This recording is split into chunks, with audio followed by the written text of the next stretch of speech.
Assalamualaikum warahmatullahi wabarakatuh. Perkenalkan, nama saya Ratu Habibah Soleha, mahasiswa semester 4 PGSD di Universitas Muhammadiyah Tangerang. Halo teman-teman semua. Di sini saya akan menjelaskan tentang rencana pelaksanaan pembelajaran atau yang disebut dengan RPP. Tujuan video ini dibuat untuk memenuhi tugas ujian akhir semester.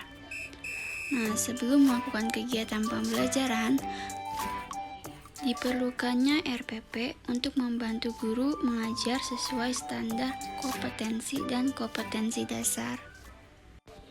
RPP terdiri dari komponen-komponen sebagai berikut.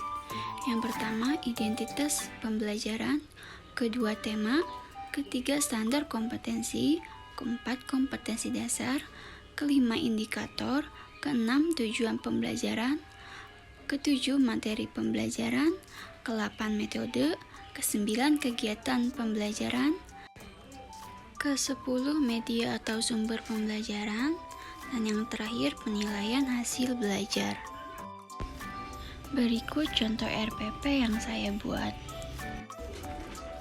RPP, Rencana Pelaksanaan Pembelajaran. Tema 6, panas dan perpindahannya. Subtema 2, perpindahan kolor di sekitar 3. Pembelajaran kedua, muatan terpadu IPA. RPP ini alokasi waktunya 1 kali pertemuan. Yang pertama, kompetensi dasar dan indikator muatan terpadu IPA. Kompetensi dasarnya pertama, menerapkan konsep perpindahan kalor dalam kehidupan sehari-hari. Indikator menjelaskan cara perpindahan kalor.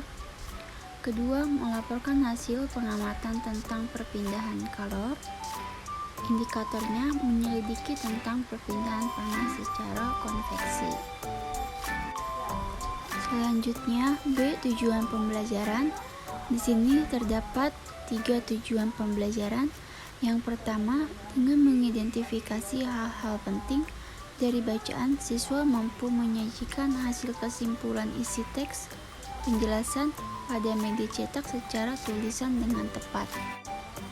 Tujuan kedua, siswa mampu menjelaskan cara perpindahan kalor secara percaya diri.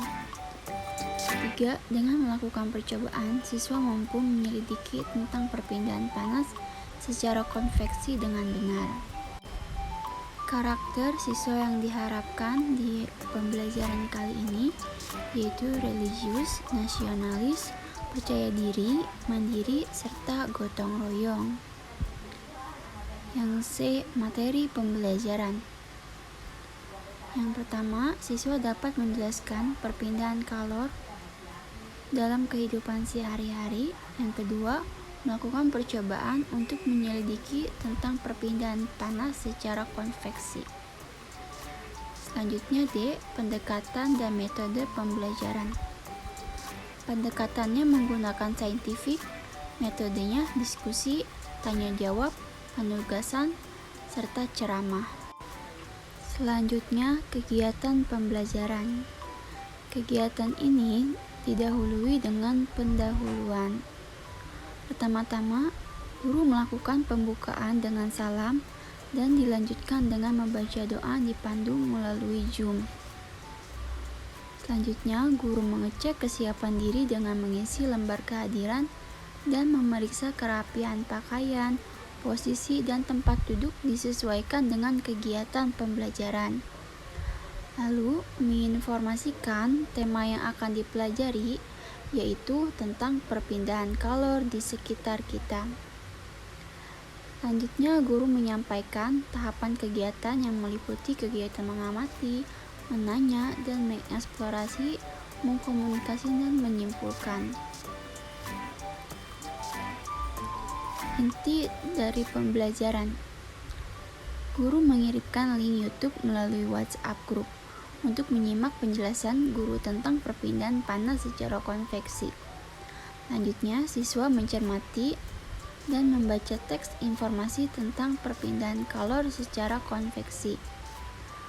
Lalu, minta siswa menggarisbawahi informasi-informasi yang penting yang mereka temukan dalam bacaan. Selanjutnya, guru memberikan penekanan mengenai definisi perpindahan panas secara konveksi, contohnya dalam kehidupan sehari-hari.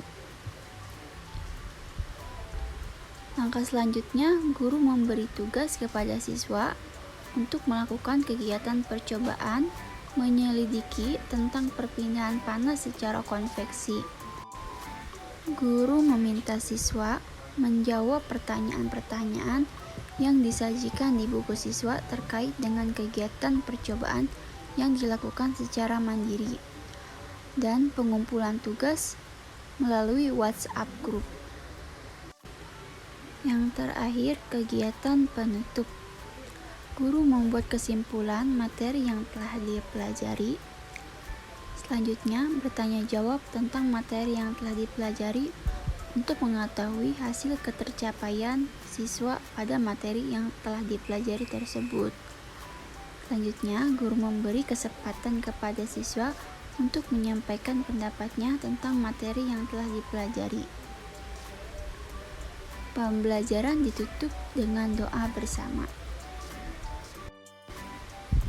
F. Sumber dan media pembelajaran. Sumber dari pembelajaran kali ini dari buku guru dan buku siswa, tema panas dan perpindahannya, kelas 5, buku tematik terpadu, kurikulum 2013. Selanjutnya, penilaian hasil belajar. Nah, teman-teman, di sini saya mencontohkan penilaian pengetahuan. Bentuk penilaiannya praktik dan tertulis. Di sini sudah terdapat 4 skor penilaian. Yang pertama 4, yang berarti A sangat baik. 3, yang berarti B baik. 2, yang berarti cukup, C. Dan yang terakhir 1, yang berarti D perlu pendampingan. Nah, di sini terdapat 3 kriteria. Yang pertama, siswa dapat menjawab pertanyaan, siswa dapat melakukan percobaan, dan yang terakhir kesimpulan. Contoh dari menjawab pertanyaan, misalnya siswa tidak dapat menjawab semua pertanyaan dengan tepat, maka siswa tersebut akan mendapat nilai D yang artinya masih perlu pendampingan guru maupun orang tua. Pedoman penskoran nilai. Caranya, skor perolehan dibagi skor maksimal dikali 100. Contohnya, teman-teman membuat 5 soal. Dalam satu soal mendapatkan poin 10. Jika dalam 5 soal, siswa hanya dapat menyebutkan 4 soal dengan benar, maka poinnya 40. Nah, caranya skor perolehan 40 dibagi skor maksimal 50 sama dengan 0,8 dikali 100 sama dengan 80. Maka siswa tersebut mendapat nilai predikat yaitu B baik. Dapat kita lihat dari tabel skor dan predikat. Yang terakhir yaitu terdapat lampiran-lampiran. Lampiran yang pertama, materi pembelajaran, perpindahan panas atau kalor secara konveksi. Perpindahan kalor secara konveksi ialah perpindahan kalor yang disertai dengan perpindahan zat perantaranya. Umumnya, peristiwa perpindahan kalor secara konveksi terjadi pada zat cair dan gas. Zat yang menerima kalor akan memuai dan menjadi lebih ringan sehingga akan bergerak ke atas. Saat zat yang lebih ringan tersebut pindah ke atas, molekul zat yang ada di atasnya akan menggantikannya. Perpindahan secara konveksi dapat diumpankan dengan kegiatan memindahkan setumpuk buku dari satu tempat ke tempat lain. Ketika kamu memindahkan buku tersebut ke tempat lain, tentu kamu akan ikut bersama dengan buku-buku tersebut. Jika buku-buku itu diumpankan sebagai energi panas dan kamu adalah medianya, maka perpindahannya kalor dengan cara konveksi akan menyertai perantaranya. Peristiwa konveksi terjadi pada saat merebus air. Air yang diletakkan dekat dengan api akan mendapat panas sehingga air menjadi lebih ringan.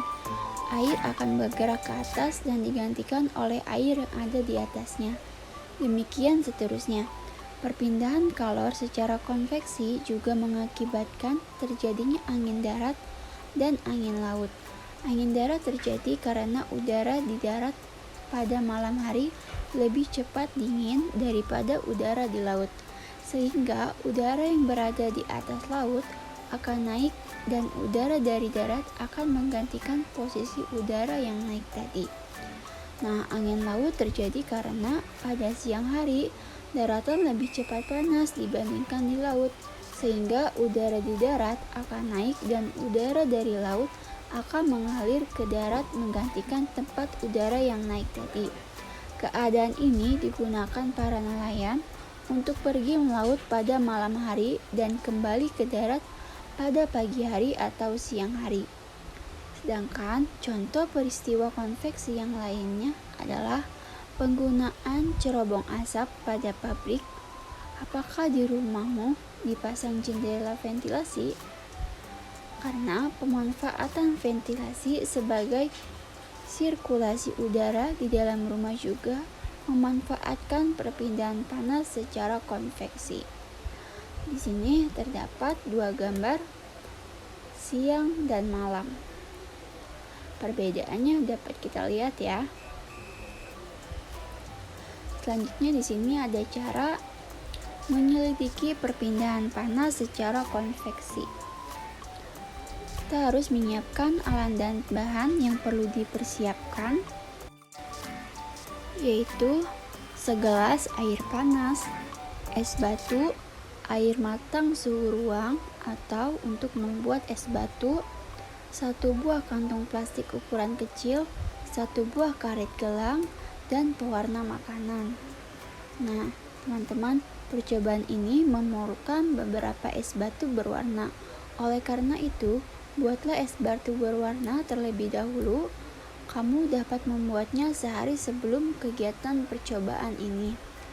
Ikutilah langkah-langkah berikut membuat es batu warna. Langkah pertama, campurkan setetes pewarna makanan ke dalam air matang suhu ruangan. Selanjutnya, masukkan air yang telah diwarnai ke dalam kantong plastik.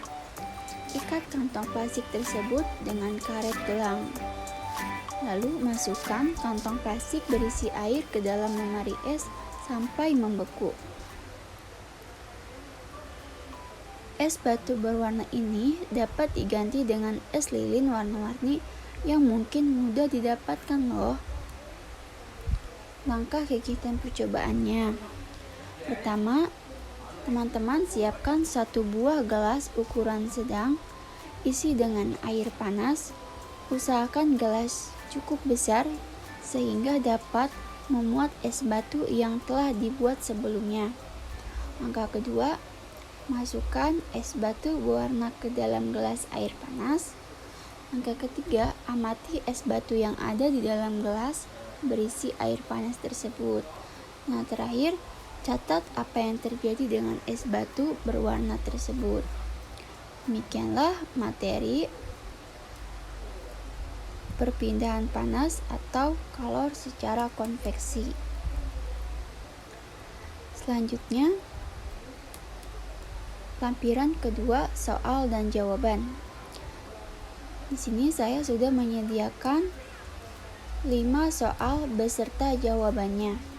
Soal pertama, bagaimana bentuk es batu setelah dimasukkan ke dalam gelas air panas?